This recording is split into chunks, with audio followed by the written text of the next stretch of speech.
In today's story, I'm going to be using some of my Microsoft artwork. It's just you and me, folks, out here on the porch today, watching the birds, taking it easy. We got stuff to do this afternoon, but I thought I'd take a minute and tell you a story. When I was a kid, we lived in Brevard County, Florida. We had to walk to school. It was a good, like 2.5, 3 miles. It's where we had to walk to get to the high school. We had to live over 3 miles before you was allowed to ride the school bus. We walking home, me and my younger brother. He's no longer with us.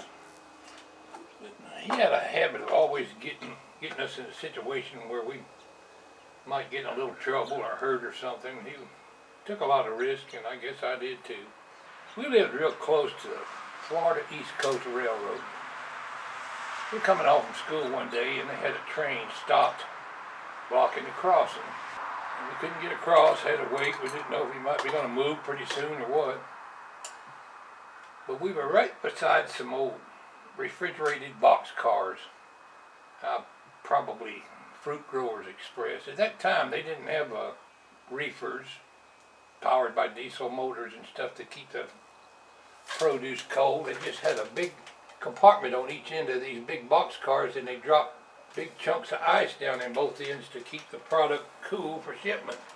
And we're looking at this Fruit Growers Express box car, and we could see the trap doors up on top. And my brother said, "I wonder what's down in them trap doors. I'm going to climb up there and see." I said, "You better stay off that train. It might start going." "I'm going to see." Well, he climbed up the ladder. In those days, ladders went all the way to the top of the box car. Nowadays, most ladders, unless it's a real old car, are cut off about halfway up. They don't go all the way to the top. And they had running boards on top of the train where they could walk down the top of the train when they wanted to. But he climbs up that ladder, and it's pretty high. I guess he's up there 20 or 30 feet. He undoes the little latch and opens up the trap door, which was just about a 2-foot square trap door, I reckon. He looked down in there and said, "There ain't nothing in this hole but a bunch of ice." I said, "Well, you dummy, come on down." Well, about that time, the train started to move, and trains don't start right off going fast. You pull the slack out of the train, and it jerked a little bit and began to move. It's moving 1 or 2 miles an hour. Well, he slams the door down, and instead of thinking and climbing back down the ladder before he got off the train, he just turned around and jumped. Landed out there on the asphalt street right beside me, broke his ankle. He's laying on the ground screaming and hollering and holding his ankle. Train's getting up speed and leaving town. And I don't know whether to laugh at him or what, because I knew he was hurting, and I hate it when you see somebody get hurt and somebody just laugh at you. It was a funny situation. And that's one of my pet peeves. I don't know, I'm getting off subject here.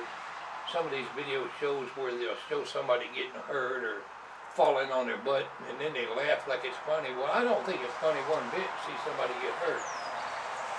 But back to my story. He got through his hollering and moaning and groaning. There's nobody out there but me and him. It's in the middle of the afternoon. I had to piggyback him on my back a good 1.5 miles to get him home. And he limped around on that sore foot, I know, a month before he got to where he could walk right again. My advice to any of you people out there is not to get on a train, because I know how kids will do. They'll do stuff that they shouldn't do, and we were no exception. I just thought I'd share that little story with you that comes to mind. Funny what you think of when somebody's talking to you about something. Thanks for listening to my little story.